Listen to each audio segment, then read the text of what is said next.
I discovered my husband was living a double life for 2 years, and the truth he was hiding changed everything. I never thought I'd end up sharing my story online, but here I am. My name is Carol, 28F, and a year ago I found out my husband Rick, 30M, was living a double life for 2 years. It still feels unreal, but here's what went down. Rick and I met in college. We started as friends, and by junior year things turned romantic. After graduation we moved to Chicago, making ends meet in a tiny apartment but happy as ever. He proposed one morning in our kitchen, and it was perfect. We had a small wedding with close friends and family, and I thought we had our whole lives ahead of us. Life was good. I worked as an accountant, Rick built his graphic design business, and we adopted a cat. We were saving for a house and dreaming of our future. Then, I got offered a job in New York, with a significant pay raise. Rick seemed thrilled about the move, and we spent a weekend looking at apartments and planning our new life. But then, Rick started acting weird. He was always on his phone, taking calls in private, and staying out late. When I asked, he blamed work stress, but it felt off. Just days before we were supposed to visit New York, I overheard him on the phone, saying he couldn't leave Chicago, and didn't know how to tell her my heart sank. I confronted him, and after some dodging he finally admitted it.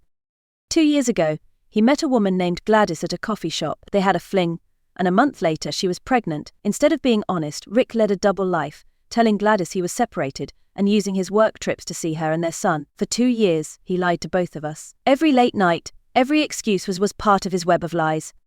Hearing this shattered me.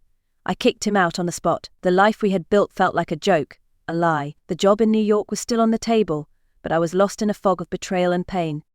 After a lot of soul searching and with Mia's support, I decided to take the job in New York. But before I left, I reached out to Gladys. She deserved to know the truth.